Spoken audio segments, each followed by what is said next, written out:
7:59 de la noche del 21 de abril del 2023. Muy buenas noches a todos mis amigos. Yadira, buenas noches. ¿Cómo te encuentras? Qué alegría verte. Y los demás, déjense ver, por favor. Buenas noches. Bendiciones igual para todos. Bendiciones. Bien, gracias, Señor. Les invito a prender las cámaras y que me acompañen. Buenas noches y vamos a dar inicio enseguida. Ya son las 8 en punto de la noche. Sean todos bienvenidos una vez más a la Escuela de Formación Bíblica Integral.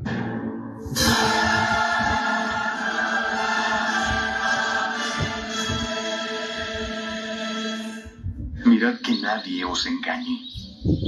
Muchos vendrán en mi nombre diciendo, soy el Cristo, y engañarán a muchos.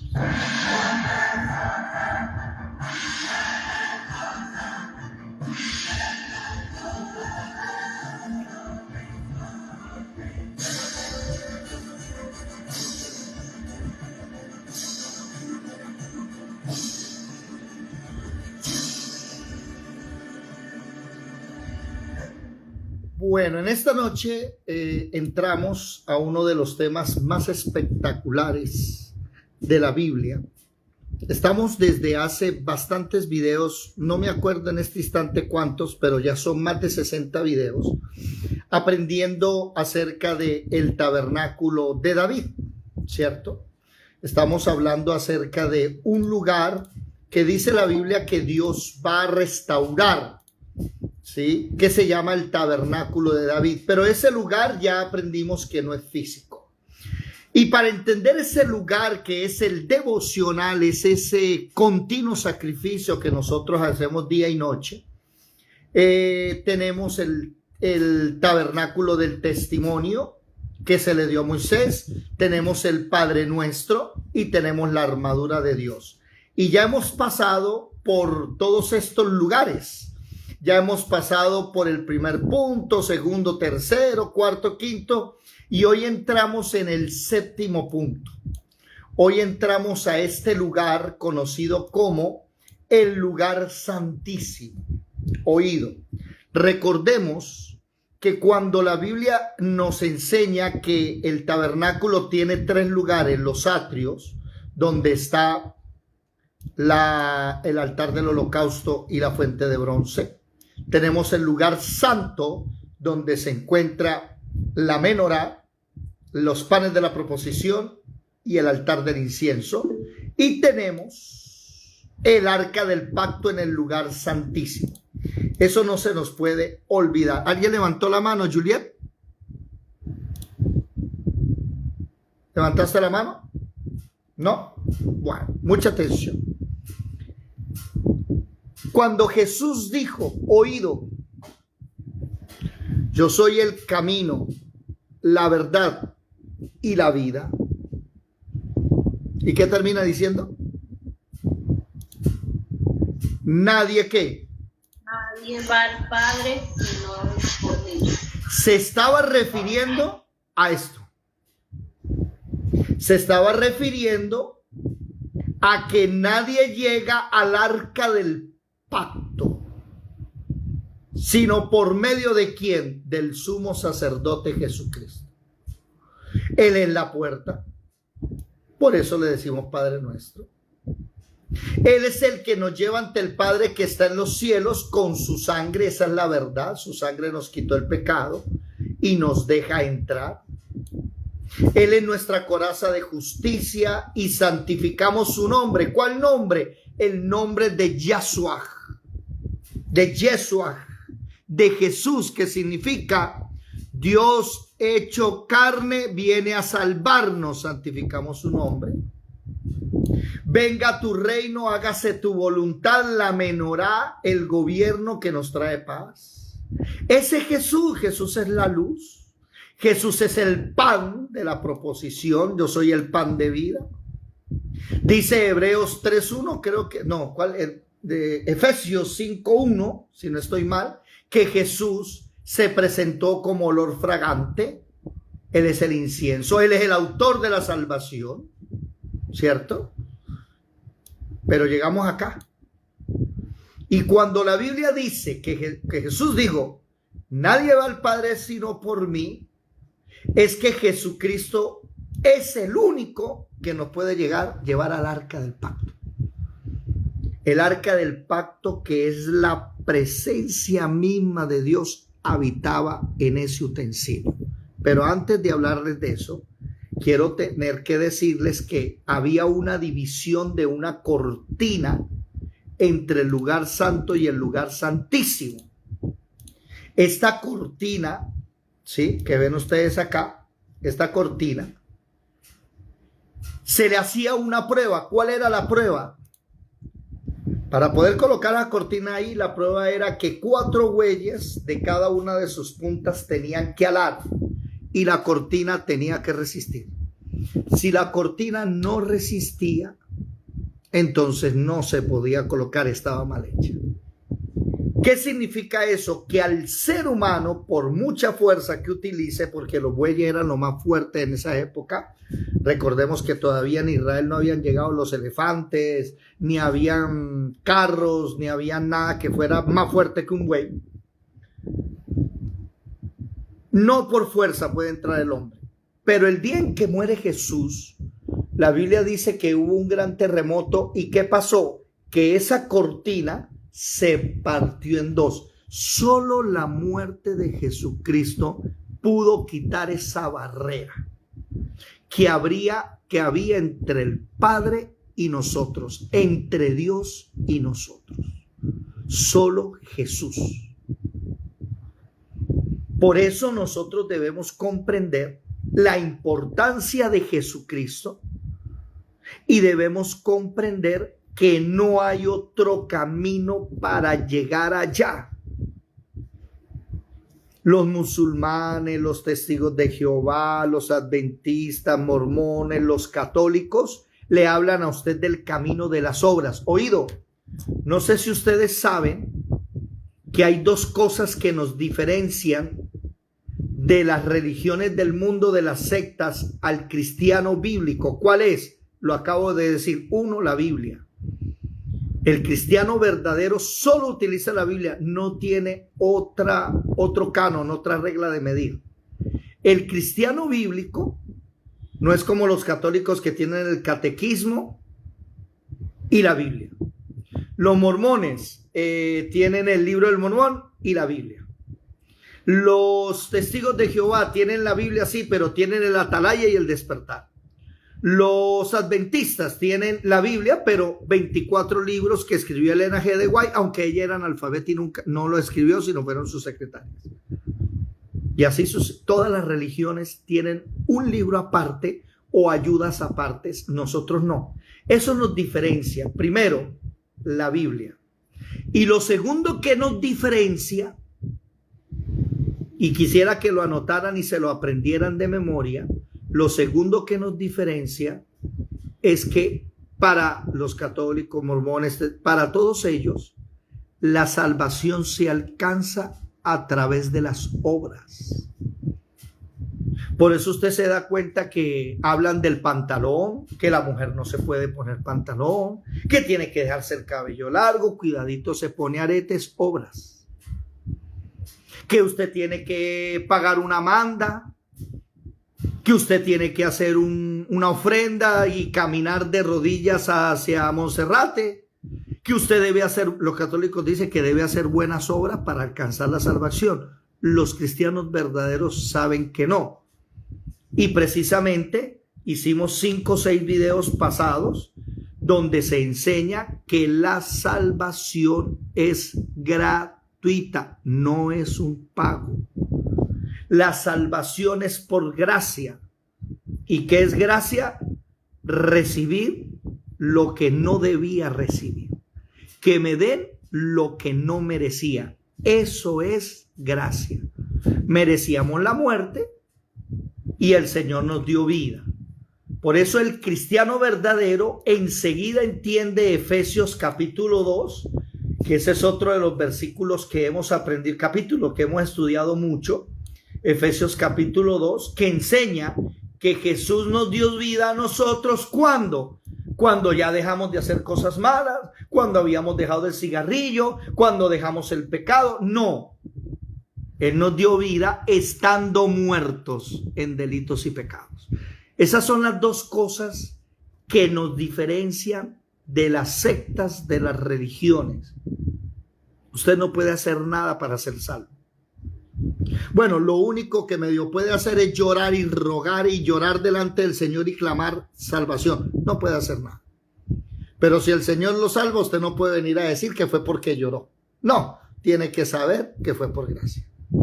¿Estamos claros ahí? Cuando hablamos del arca del pacto, tenemos que hablar que es lo más importante de todos los 6 utensilios. El arca del pacto, por ejemplo, para llegar al arca del pacto tenían que primero hacer un sacrificio cada año, pero en el altar del holocausto primero. Para llegar al arca del pacto usted tenía que primero lavarse en el lavacro, en la fuente de bronce. Para llegar al arca del pacto usted tenía que prender primero la luz en la menorá. Para llegar al arca del pacto usted tenía que primero levantar incienso. Tenía que tener una mesa que le recordaba que él era el que lo mantenía. O sea, todo estaba hecho ¿para qué? Para el arca del pacto. Y hay algo interesante, que este estudio se llama el tabernáculo de David por las dos únicas profecías que hay en el Antiguo Testamento, una, y en el Nuevo Testamento otra. Que la Biblia dice que Dios va a restaurar el tabernáculo de David. Pero si usted se va a Primero de Crónicas, váyanse para Primero de Crónicas, por favor. Primero de Crónicas, capítulo... estoy Primero de Samuel, qué pena con ustedes. Ya les voy a decir exactamente dónde. Reyes, Crónicas, capítulo ¿qué? 15, creo. 21. No, sí, 21. ¿Sí?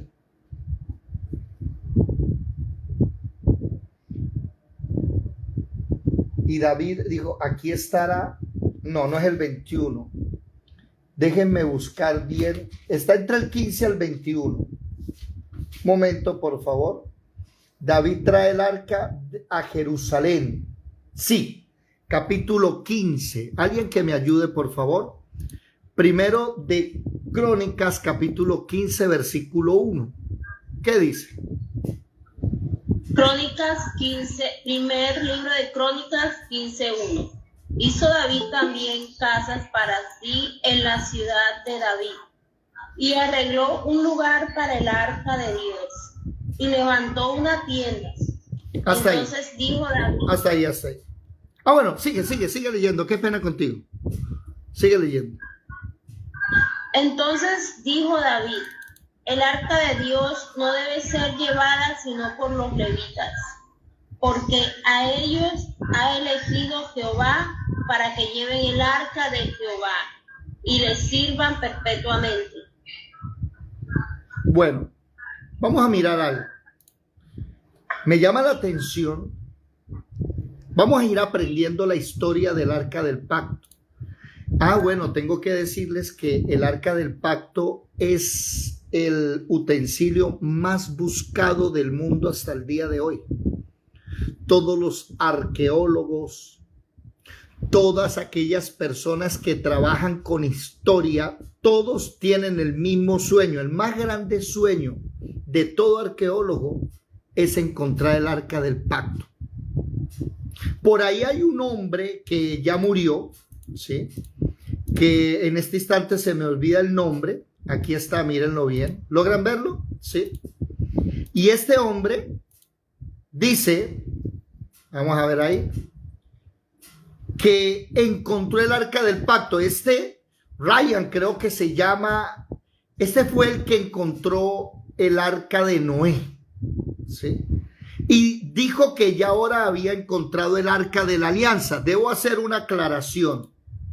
La palabra arca de la alianza no aparece en la Biblia, ¿ok? Pero los judíos le llaman arca de la alianza, al arca del pacto. Aparecen dos nombres. ¿Arca del pacto o arca del testimonio? Juliet, levantaste la mano.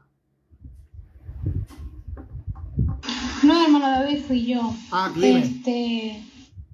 Viendo así unos videos, Alejandro, mejor dicho,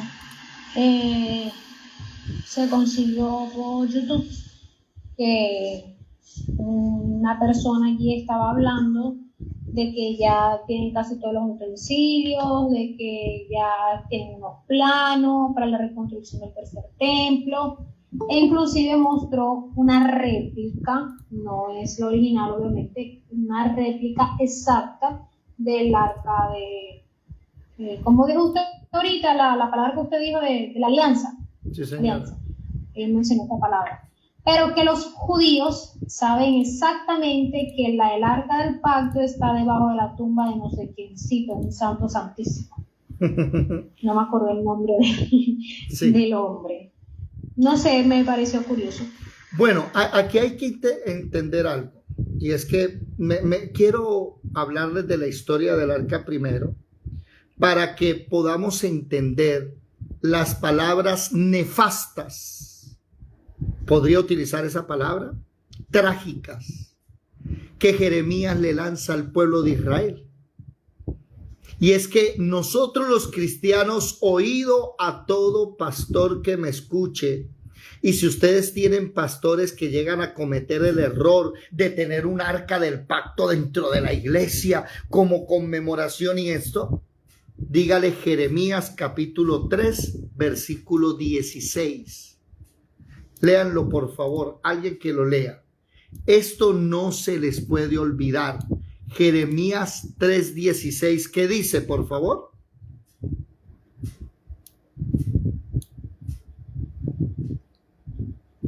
Jeremías 3:16 dice: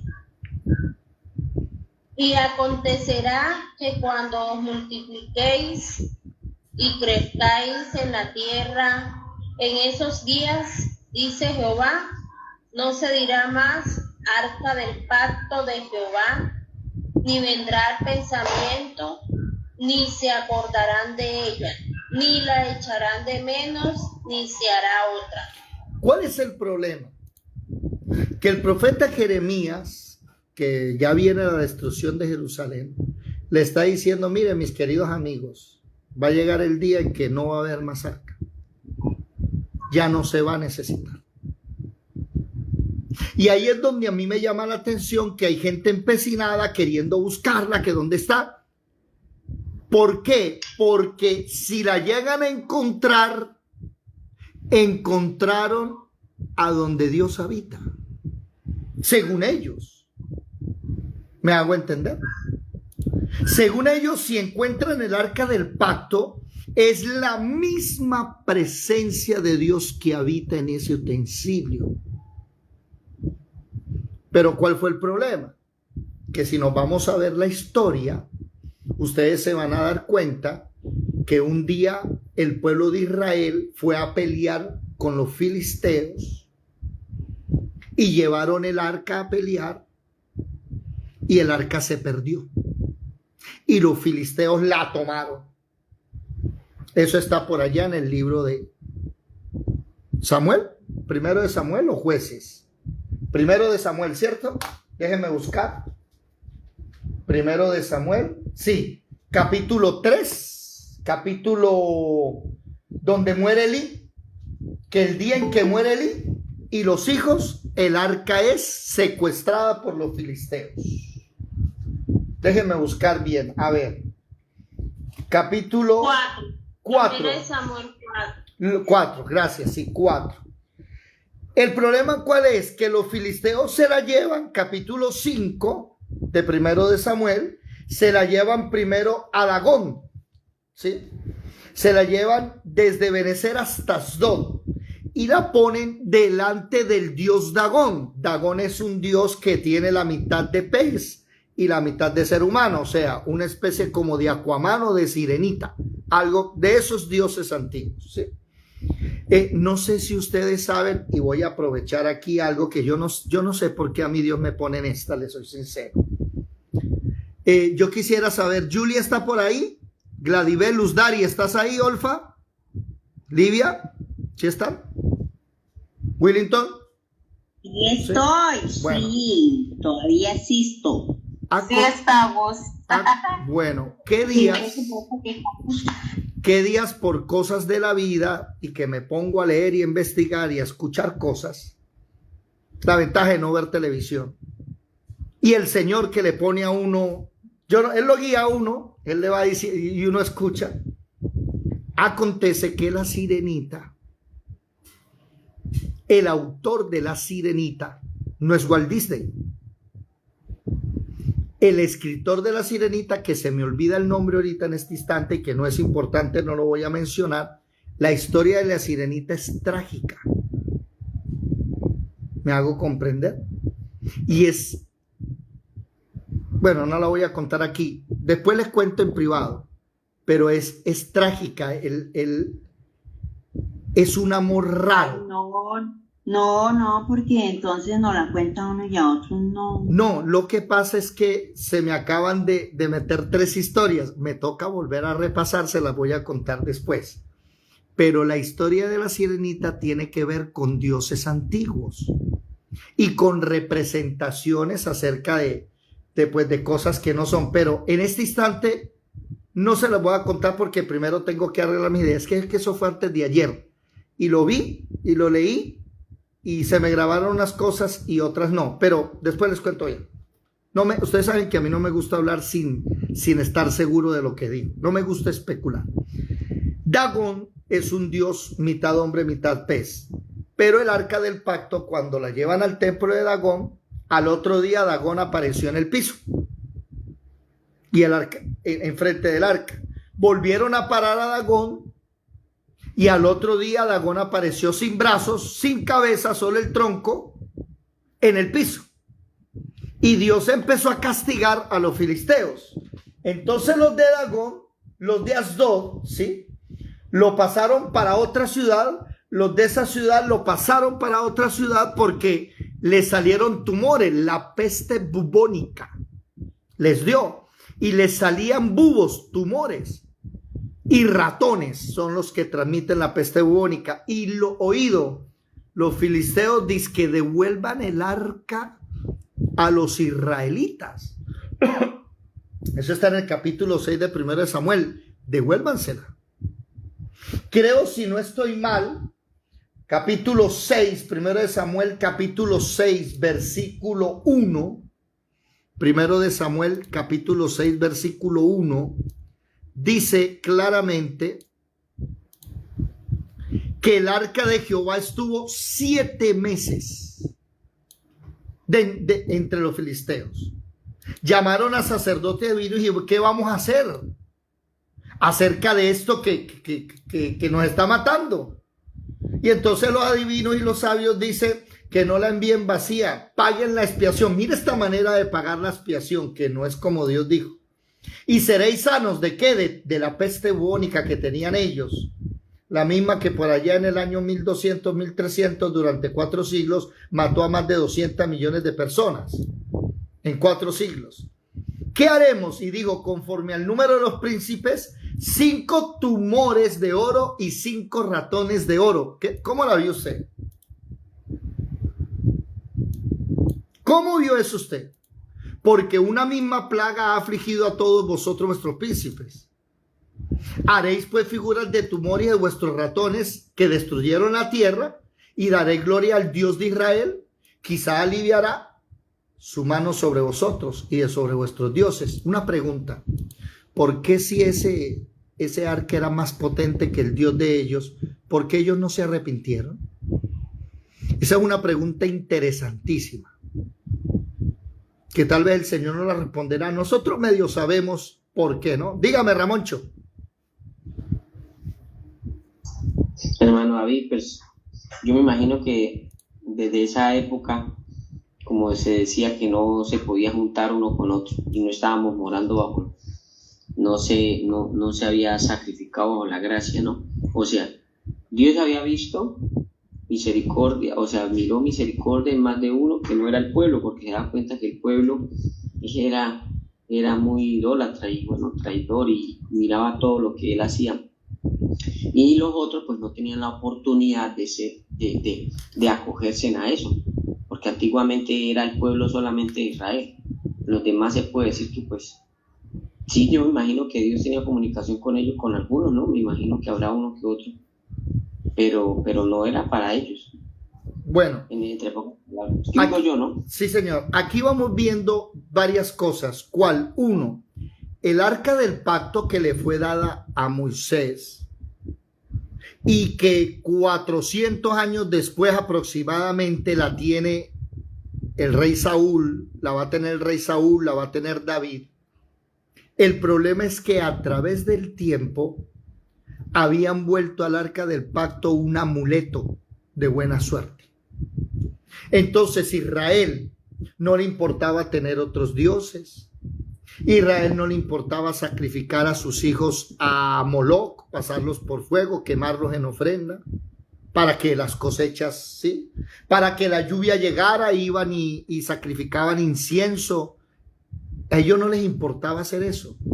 Pero cuando venía la guerra y el problema, ¿qué hacían? Vámonos al arca del pacto, y cogían el arca del pacto y lo llevaban a la guerra. Entonces la tenían como un amuleto. Eso es lo mismo que nosotros cuando no conocíamos a Dios, pues Dios era un amuleto de buena suerte, ¿no?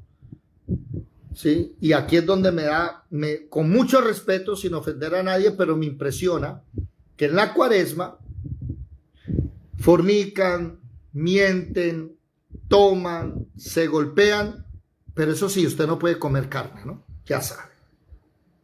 Tronco de manera de limpiarse. ¿Y qué fue lo que pasó?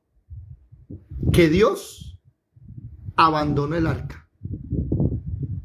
Ya no más. ¿Por qué? Porque el arca vino a ser, ¿cómo se dice? Adulterada, violada, ¿cómo se llama esa? Una palabra especial para eso. Un sacrilegio.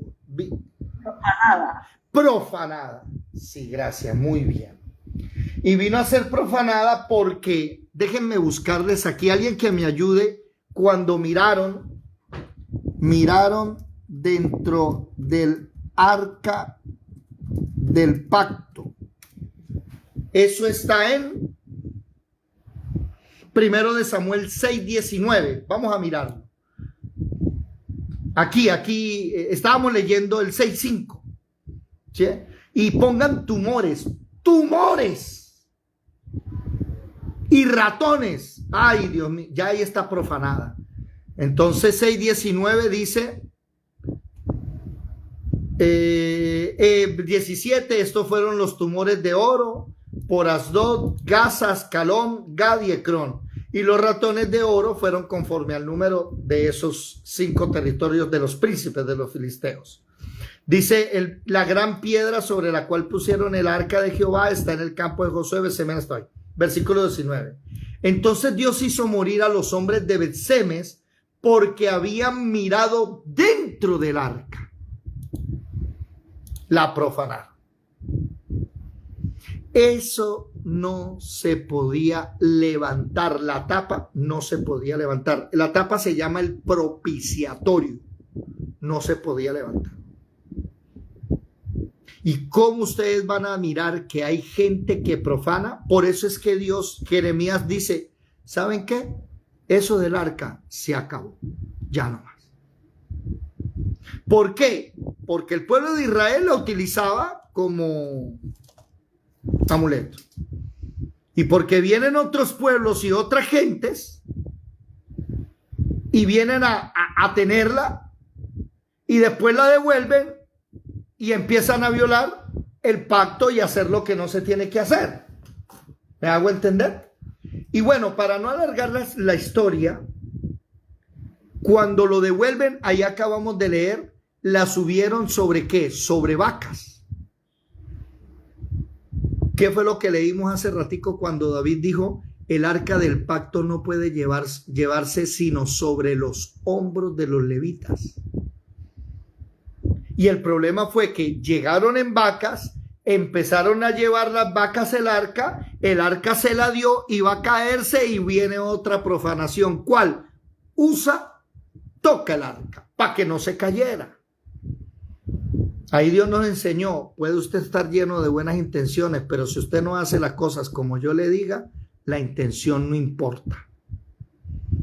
Y toca el arca y se murió. El arca no la podía tocar nadie. El arca tenía unos anillos especiales donde se metía una vara y esa vara era la que tocaban los levitas y la ponían sobre los hombros. Madre.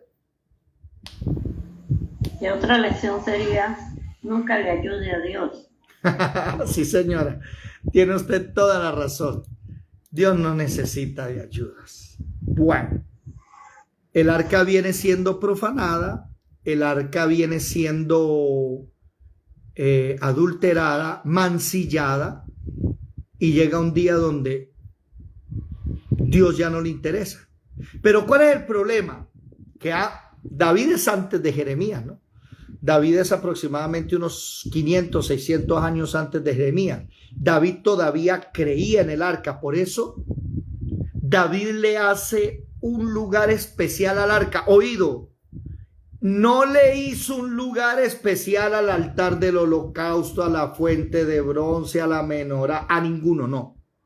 A él solamente le importaba el arca.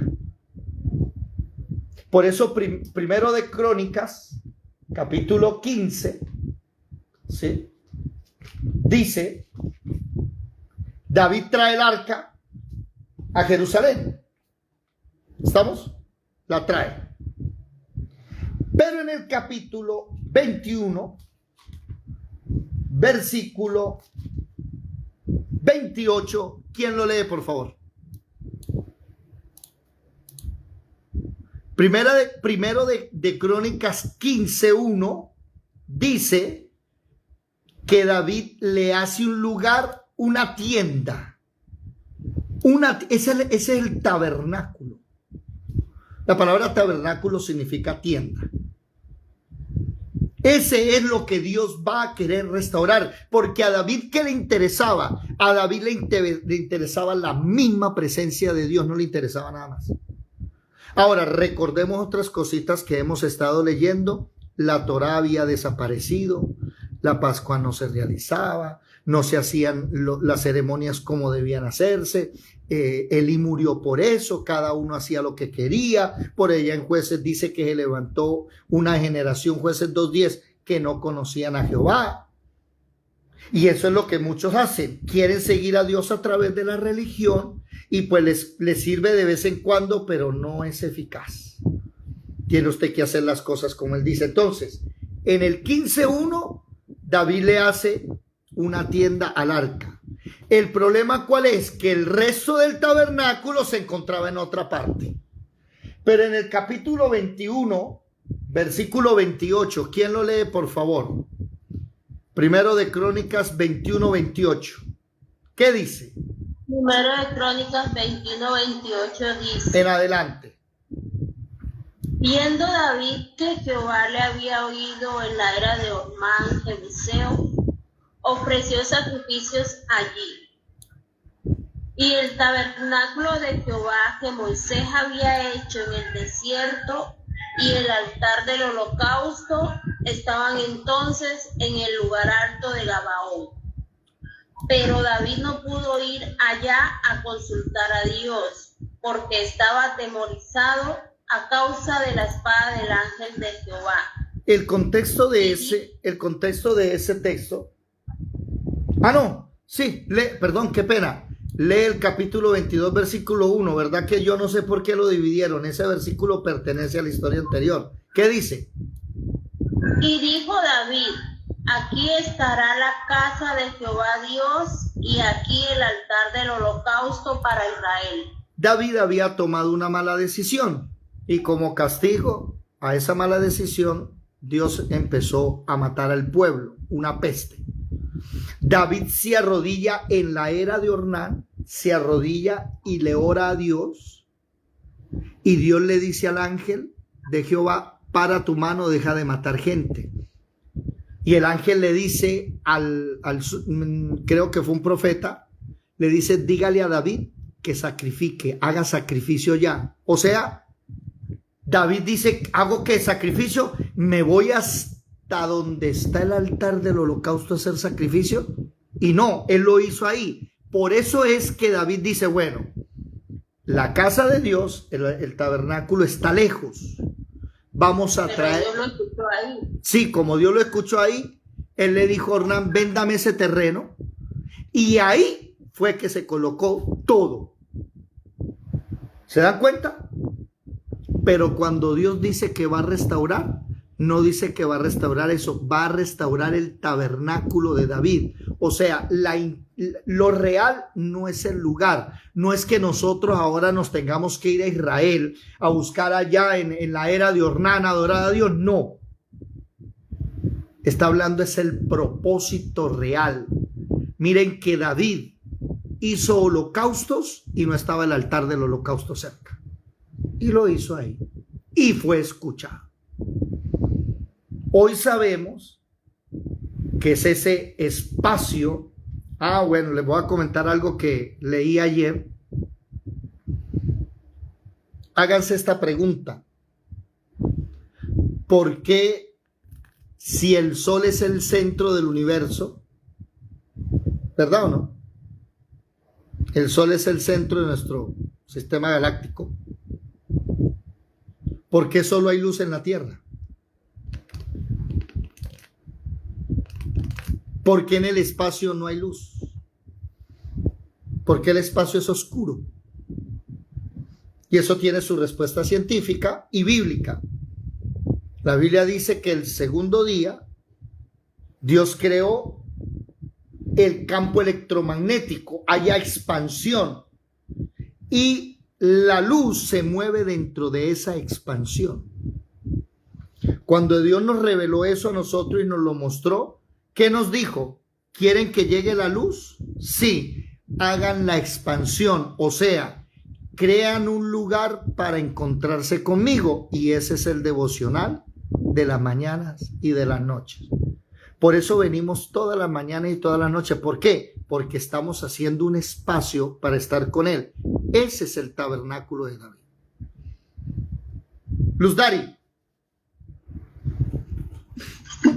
Y ese es el cuarto de guerra que cada hogar debe tener en su casa, porque resulta y pasa que en la casa le hacemos cuarto a la empleada, al niño, a todo mundo, a los huéspedes, pero nunca tenemos un cuarto de guerra para pelear nuestras batallas ahí.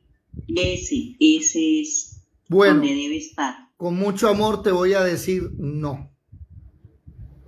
¿Y por qué no?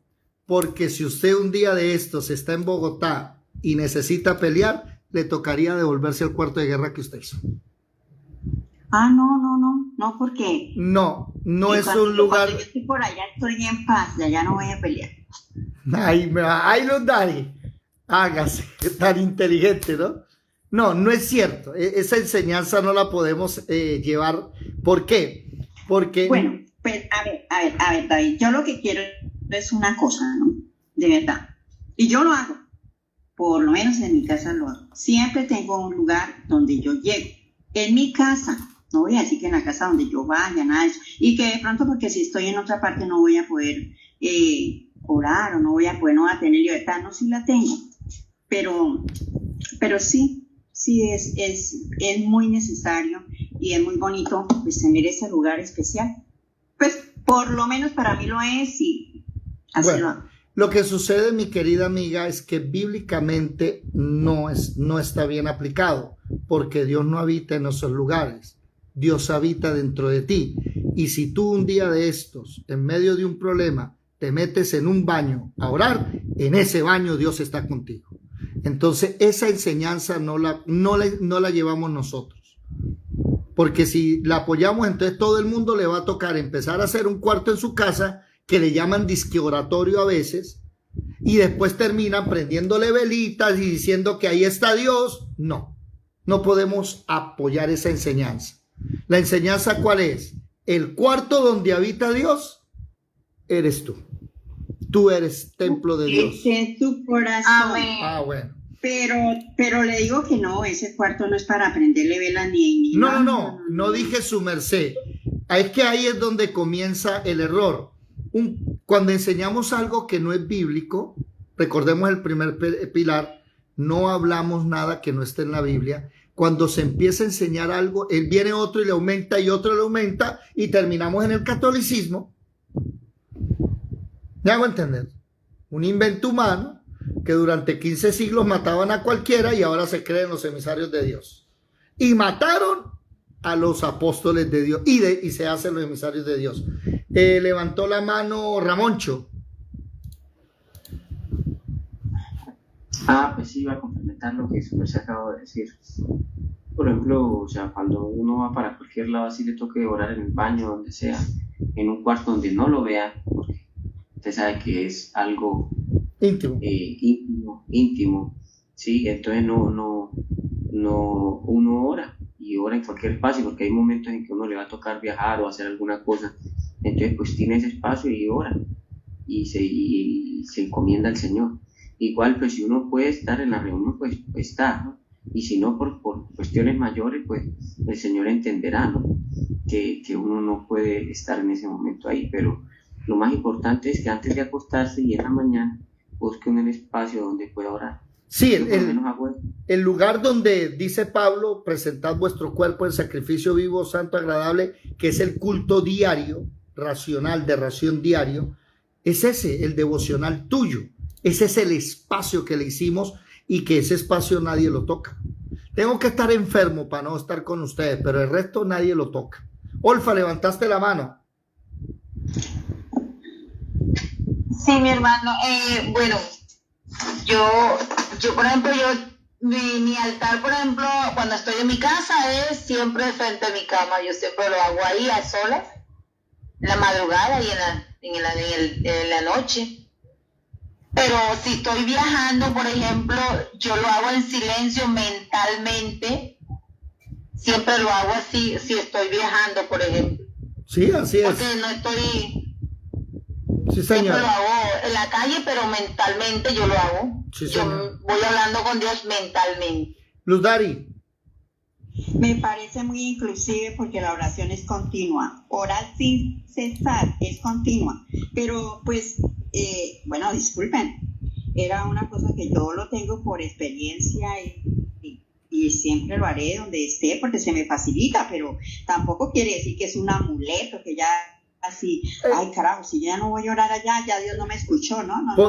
Por eso no mismo, es verdad. por eso Porque mismo. la oración es continua, Sí. las 24 horas del día. Yo puedo estar en la bodega, puedo estar en la cocina, puedo estar haciendo el almuerzo, pero debo estar orando en cuanto pueda. Tampoco es que, pero sí lo he hecho y de verdad que es una experiencia maravillosa. Bueno, de todas maneras, ya sabemos nosotros que el rey David decide hacer un lugar, pero ya la tienda del tabernáculo existía. ¿Me hago entender? Ya, o sea, ¿Dios qué quiere? Dios dice Amós capítulo 9, versículo 11 y 12, que es la única parte donde aparece el tabernáculo de David en el Antiguo Testamento. La palabra tabernáculo de David. Y en Hechos capítulo 15, versículo 16 al 18, vuelve a aparecer. Son los únicos 2 versículos de la Biblia. Y aquí me llama la atención que con 2 versículos de la Biblia nos tocó investigar muchos versículos más para entender esa doctrina. ¿Sí me hago entender? Porque con 2 versículos no se arma doctrina. Entonces estamos estudiando y llevamos 66, 68 videos, no sé cuántos, del tabernáculo de David. Y llegamos al arca del pacto, que el tabernáculo de David es que le hace una tienda solo al arca del pacto. Porque el arca del pacto es lo más importante. Pero ¿cuál es el problema? Que viene después el profeta Jeremías, cuando Babilonia destruye el templo que el hijo de David hizo, Salomón, arrasa con todo, y Jeremías llega y profetiza: ya no se volverá a hablar de arca del pacto. Ahora, alguno me dirá, bueno, ¿y por qué? Bueno, esa pregunta me la hicieron aquí uno de ustedes, pero ¿por qué estamos estudiando esto si eso es del Antiguo Testamento? Bueno, lo estamos estudiando preciso porque Hechos capítulo 15 en el Concilio de Jerusalén, ¿sí?, lo dice. Hechos capítulo 15, versículo 16 dice: después de esto volveré y reedificaré el tabernáculo de David que está caído y repararé su ruina, lo volveré a levantar para que el resto de los hombres busque al Señor y todos los que... Mire que no está hablando de judíos. Todos los gentiles sobre los cuales he invocado mi nombre, dice el Señor, que hace conocer todo esto desde tiempos antiguos, le puedan buscar.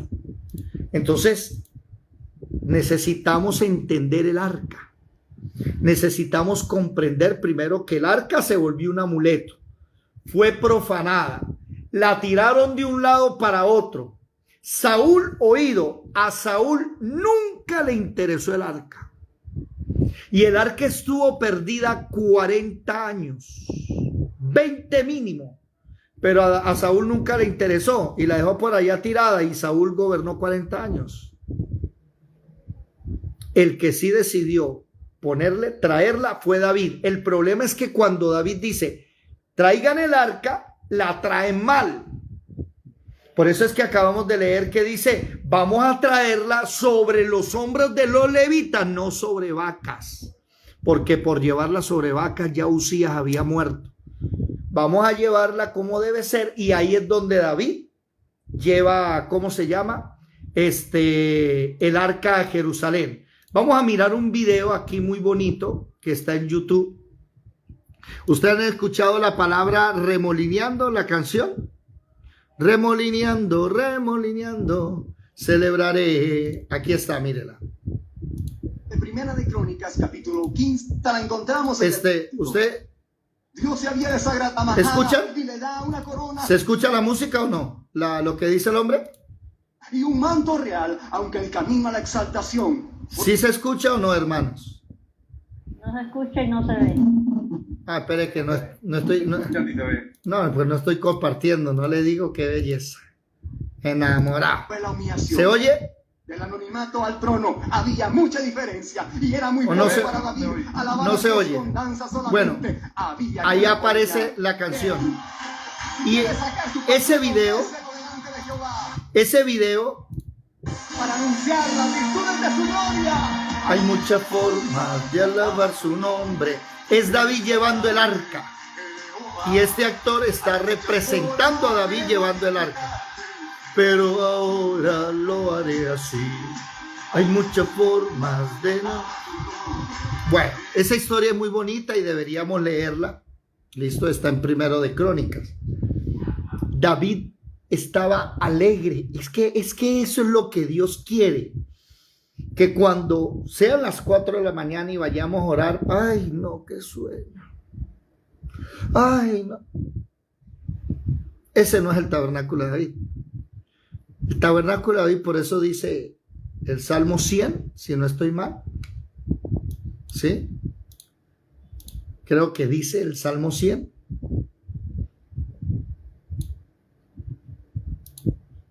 Cantad alegres a Dios, habitantes de toda la tierra. Servid a Jehová con alegría. Venid ante su presencia dormidos.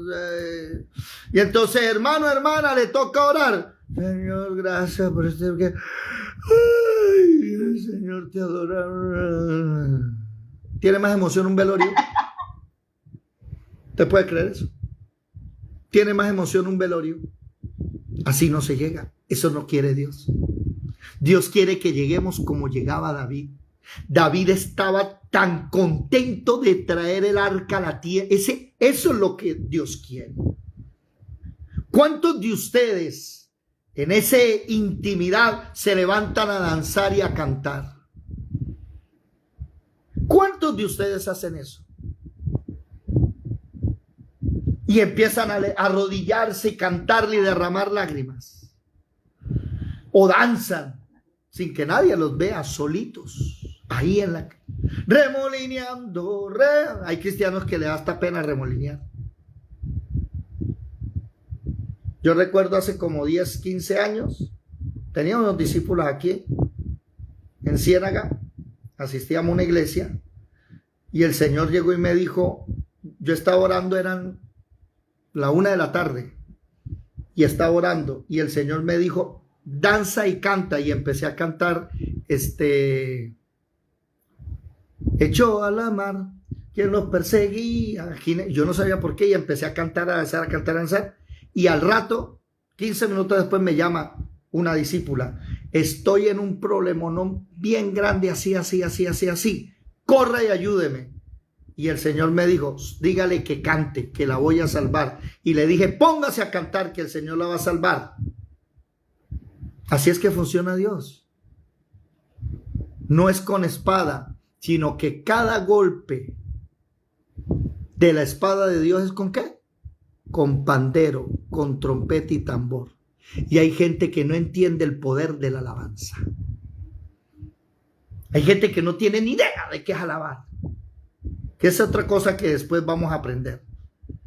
Ese es el tabernáculo de David. David tiene una emoción de verse con Dios, que no dice, ay, qué sueño, otro día más, ay, no, ya llevamos 3 años que... No, señor. ¿Quién levantó la mano? Juliet, ¿levantaste la mano? ¿Quién? Luz Dari. Sí.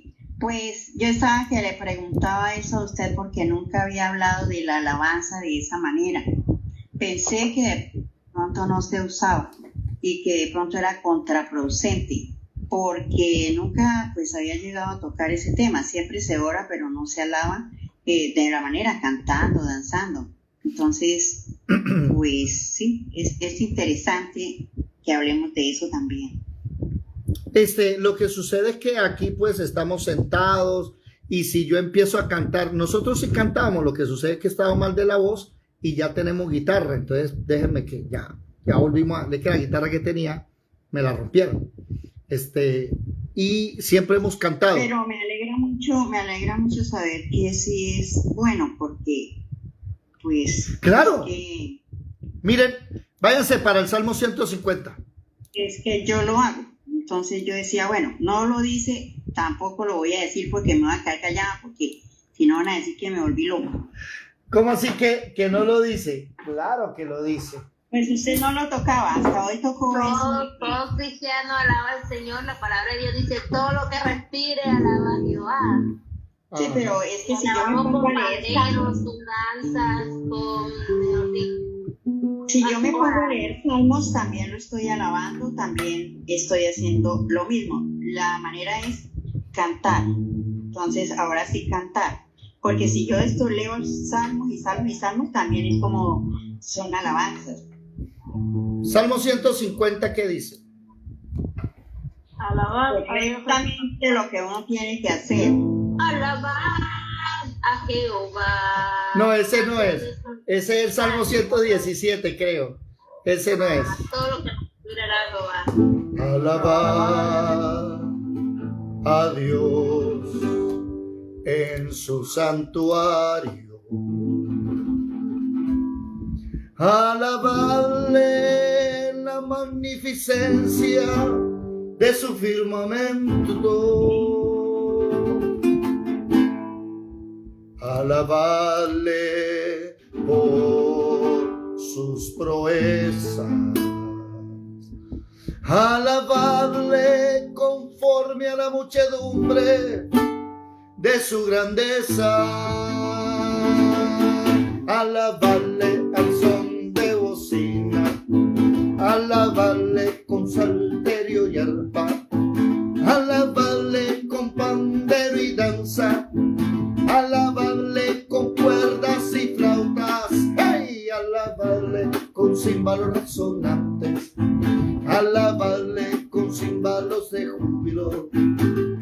Todo lo que respira, alabe al Señor. Aleluya. Aleluya. Aleluya. Pero con las palmas dice ahí, alabarle al son de bocinas. Alabarle con salterio y arpa. Alabarle con cuerdas y flautas. Digo, alabarle. Ya me equivoqué. Bueno, no estaba leyendo. Mire, el tabernáculo de David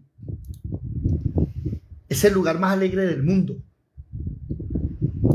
Porque el problema de la religión es que van con una cara de revólver. Y llegan. Por eso es que los pastores volvieron chistosos, ahora echan chistes. Madre mía. Que todo el mundo llegue al muro de los lamentos. Uy, esa me gustó. Buenísima. Estuvo buena. Esa me gustó. Hay que llegar con alegría. Ese es el tabernáculo de David. David, cuando llevó el arca, que estaba perdida, que se encontraba por allá tirada en una casa después de que los filisteos 20, 40 años atrás la habían tenido. David dijo, bueno, un momentico, ¿qué fue lo que pasó? Vamos a traerla, pero como la trajeron mal, la dejaron 3 meses en casa de, no me acuerdo el nombre de cómo se llama él. Y después le dijeron a David, oiga, rey David, ¿qué pasó? El arca del pacto está en la casa de Obed-Edom, creo que se llama. ¿Sí o no? Arca Obed-Edom. Vamos a mirar si es el nombre. Sí. Segundo de Samuel 6:11. Y se quedó 3 meses ahí en el arca. Y le dijeron a David, ¿sabes qué? Que Obed-Edom ha prosperado. ¿Cómo así? Claro, tiene el arca allá y Dios lo ha hecho prosperar. Y David dijo, no, un momentico, esa es mía, yo me la traigo. Y se la trajo, y después se la trajo a Jerusalén, y después le dijo al hijo que le tenía que hacer una casa espectacular. Pero ¿cómo se llega? Con danza, con alegría. Ese es el tabernáculo de David. Llegó el arca. No, hermano. Y yo sé que es normal que más de uno pelea con las sábanas y uno se quiere levantar y la sábana se le enreda en un tobillo, ¿sí o no? No, quédate aquí, uno, uy, Dios mío. Y entonces, por eso les digo, péguense un bañito enseguida, échense agua. De una, verá que le quito uno la pereza. Juliet. Hola, yo quería hacer una pregunta desde hace rato, ya que hoy tocaste el tema de la arca. Yo he ido a varias iglesias, no voy a decir a varias iglesias, como dicen los católicos, a los de los hermanos separados. Y ellos tienen el arca esa con los ángeles así tapándola y todo eso, pero es para recibir la ofrenda. Eso la cogen es para recibir la ofrenda, porque la iglesia que no tenga esa arca está en la ruina, que todo eso, porque Jehová da esa arca para que venga la abundancia. Bueno, preciso Jeremías capítulo 3 versículo 16 dice que acontecerá que cuando multiplicáis y crezcáis en la tierra en esos días, dice Jehová, no se dirá más arca del pacto de Jehová, ni vendrá el pensamiento, ni se acordarán de ella, ni la echarán de menos, ni se hará otra. Así que le puede decir a ese pastor que hizo un arca, ya dígale, eso es un error.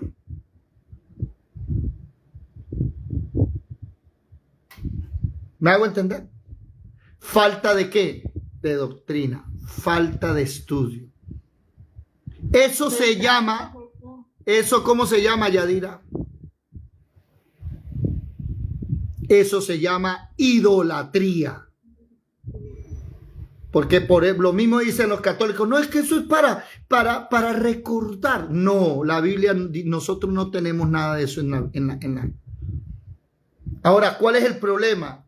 Que hemos aprendido en Hebreos, que lo que Dios le dijo a Moisés que hiciera el tabernáculo era sombra de lo que había a venir.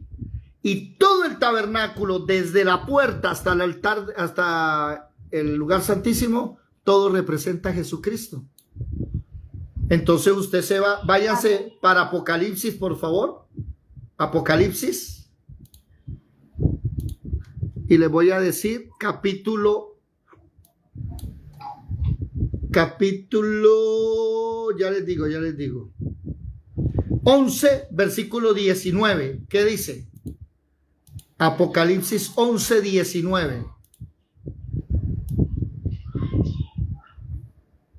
Antes de leer Apocalipsis 11:19, escúcheme. El pueblo de Israel estuvo 70 años preso. ¿En dónde? En Babilonia. En Babilonia. Sí, señora. Después volvieron otra vez a edificar el templo. ¿Me hago entender? La pregunta es: ¿y con qué arca lo edificaron? Esa es la pregunta del millón. Y Tito volvió a destruir el templo. Digamos que ellos tenían el arca, digamos, porque Jeremías dijo que no más, pero digamos que ellos tenían ese arca, pero ya no habitaba Dios ahí. ¿Sabe cuál fue el problema? Que Tito destruyó todo, desaparecieron todo. Y cuando se levanta ¿cómo se llama? Miremos aquí un momentico. Cuando se levanta, por ejemplo, el arco de Tito, en la vía sacra, allá en Roma, ¿sí? Que usted ve aquí, mírelo acá, por ejemplo. No, este no está muy pequeño. A ver, este sí. Aquí está el menorá. Aquí están ciertos utensilios. La fuente de bronce, los panes de la proposición, sí, el altar del incienso, pero usted no ve en ninguna parte el arca del pacto. Nadie sabe dónde está. Pero ¿qué dice Apocalipsis capítulo 11, versículo 19? ¿Quién lo lee, por favor? Apocalipsis 11, 19. Y el templo de Dios fue abierto desde el cielo, y el arca de su pacto se veía en el templo. Hasta ahí. ¿Dónde está el verdadera arca del pacto? En el cielo. Ya nosotros no necesitamos de eso. Y se lo digo con mucho amor a todos los pastores. Están cometiendo el mismo error de los católicos cuando se hacen imágenes de santos dizque para recordarlos. Eso es un error. Ahora, es que el problema es que en la iglesia lo están volviendo un utensilio sagrado para recoger diezmos y ofrendas. Si usted me dice: David, a mí me regalaron un arca del pacto aquí en la casa y yo la tengo. Bueno, eso ya, bueno, usted verá, pero usted eso vaina no la está adorando, ni prendiéndole velita, ni metiendo plata ahí para que se multiplique, ¿no? Ya eso es otra cosa.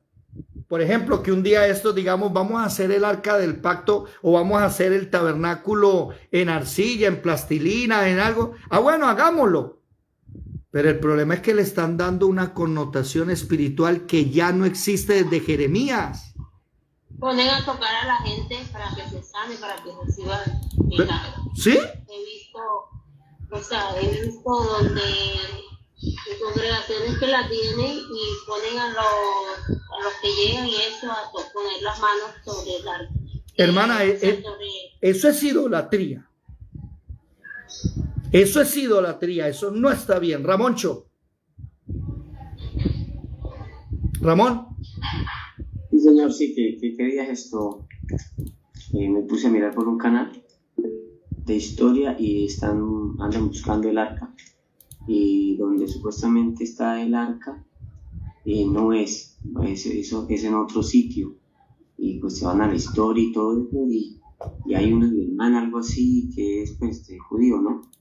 Y ya tienen, pues se puede decir que ya tienen ciertos hallazgos de sitio porque han encontrado otras cosas que hacen parte de lo que era el arca. El arca no, el todo el tabernáculo, todo eso.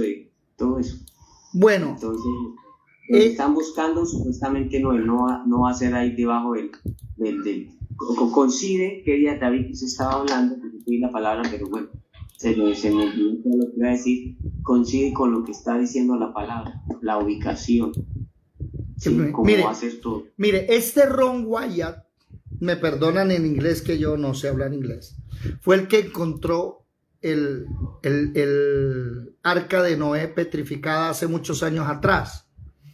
Este hombre, Ron Wyatt, no sé cómo se pronuncia, el tipo dice blanco y es blanco. O sea, no hay persona en el mundo que le diga que no. él es era, porque ya murió, era el arqueólogo más importante del mundo. Y él apareció antes de morir en un video diciendo que ya encontraron el arca, que ya la tienen. Solo que están esperando a que se haga el templo y la van a sacar. Pero él dijo que ya la tiene. Y el problema es que estamos hablando del Michael Jordan de la NBA. Sí, no sé si ustedes saben de qué estoy hablando. O sea, usted me puede a mí hablar de la NBA, pero si usted me va a decir que ¿cómo es que llama el que juega ahorita? Se me olvidó el nombre. Que LeBron James. Que es el mejor, se ponen a pelear. Es el mejor, que no sé qué, esto y lo otro. Y le preguntan, ¿y cuántos campeonatos tiene? 2. ¿Y cuántos ha jugado? Como 8. Y Michael Jordan tiene 6. ¿Y cuánto jugó? 6. O sea, Michael Jordan todas las finales que jugó las ganó. O sea, usted no puede venirme a decir, ¿sí?, que habla Pelé del fútbol y usted me va a venir a decir que Messi es mejor que Pelé. O sea, estamos hablando del arqueólogo más importante, dijo que ya la tenían, y si el tipo dice que ya la tienen, él no necesita mentir. Pero ¿cuál es el problema? Que se le olvidó a los judíos que el profeta Jeremías dio una orden: no más arca del pacto, no venga a memoria, no más. ¿Por qué? ¿No ve que el arca del pacto, la presencia de Dios, Jesucristo, estuvo en medio de nosotros y caminó con nosotros? Madre. Es que el hombre, la mente perversa del hombre es muy amiga del fetichismo. Y entonces cogen los objetos que representan algo y les dan las propiedades del algo. Sí. Por ejemplo, se me murió mi papito, mi mamita, mi novio, mi hijo, tal, y el retrato de él yo lo pongo ahí, lo beso y lo abrazo porque es que es mi hijo. No, ese ya no es mi hijo, ni mi papá, ni mi mamá. Es un retrato. Pero somos fetichistas. Sí, señora, tiene usted toda la razón. Entonces, vamos a dejar hoy hasta aquí, entendiendo que el arca del pacto como utensilio ya no lo necesitamos, porque el verdadero arca del pacto es Jesucristo. Él es nuestra arca del pacto.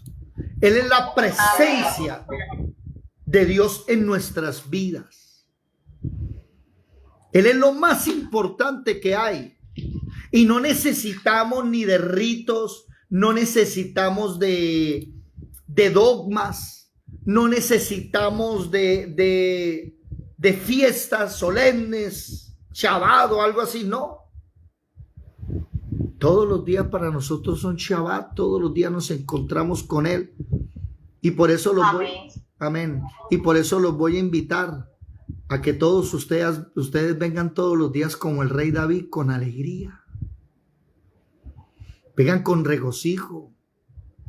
Oren con ganas. Bueno, tampoco oración fuerte al Espíritu Santo, ¿no? Hasta allá no nos vamos a ir. No, pero métale ganas, es una alegría. Y el Salmo 100 no se nos puede olvidar. El Salmo 100. ¿Cómo? No, tampoco hasta allá.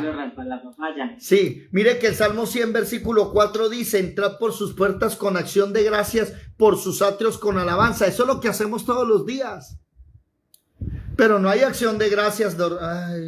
No, esa actitud no es. Alabarle, bendecir su nombre, porque Jehová es bueno y para siempre su misericordia y su verdad por todas las generaciones. El arca del pacto hecha carne, Jesucristo, habitó en nosotros, nos libertó, vino y nos buscó y va a volver por nosotros. Esa es la verdadera arca, ya no un utensilio fabricado por manos de hombres. Ya no es así. Y agradezco mucho al Señor por estos estudios que nos está enseñando. Agradezco mucho a Dios que nos muestra la verdad. Nos quita el fetichismo, como dice mi querida madre. No necesitamos tener ahí para adorarla, y en las iglesias están cometiendo un error de idolatría. Díganle a los pastores, dígaselo con amor. Cuando vea un arca, acérquese y diga, venga pastor, Jeremías 3:16 lo está violando. Dígaselo con autoridad, con amor. Dígalo con amor, pero con autoridad. Es que usted no escribió la Biblia y Jeremías 3:16 me dice que ya no tengo que echar de menos el arca, ni tenemos que fabricar, ni nada, ni que venga y tóquenla y que diezme. No, eso no es así. Eso se llama misticismo, es la palabra. ¿Sí? Darle propiedades espirituales a cosas humanas. Eso no es de Dios. Los que están en Facebook, Dios les bendiga. Nos vemos el lunes nuevamente a las 5 de la mañana a seguir estudiando. Y los invito a venir al Tabernáculo de David todas las mañanas a las 4. Oramos aquí en secreto. Vengamos con alegría, vengamos con regocijo. Eso es lo que Dios quiere reedificar. Eso que David hizo, que danzaba, que brincaba, saltaba. Es más, no le importó. Ojo con esto que les voy a decir. A David no le importó que su mujer Micaía se burlara de él. No le interesó. Madre, el micrófono, por favor, desactívalo. Y aquí hay hermanos que están siendo humillados por sus familiares por levantarse al tabernáculo de David. No le importe. Venga con alegría. Venga con regocijo. Eso es lo que quiere Dios. Que usted alumbre en su hogar. Porque a ellos no les interesa trasnochar con la cerveza, ron y aguardiente. A eso sí no les interesa. Nosotros, en cambio, sí hacemos nuestra cuarta vigilia de 3 a 6 de la mañana, de lunes a viernes. Dios los bendiga. Gracias a todos los que están en Facebook. Espero verlos pronto. Déjenos sus comentarios si desean. Los leo. Y los que están acá,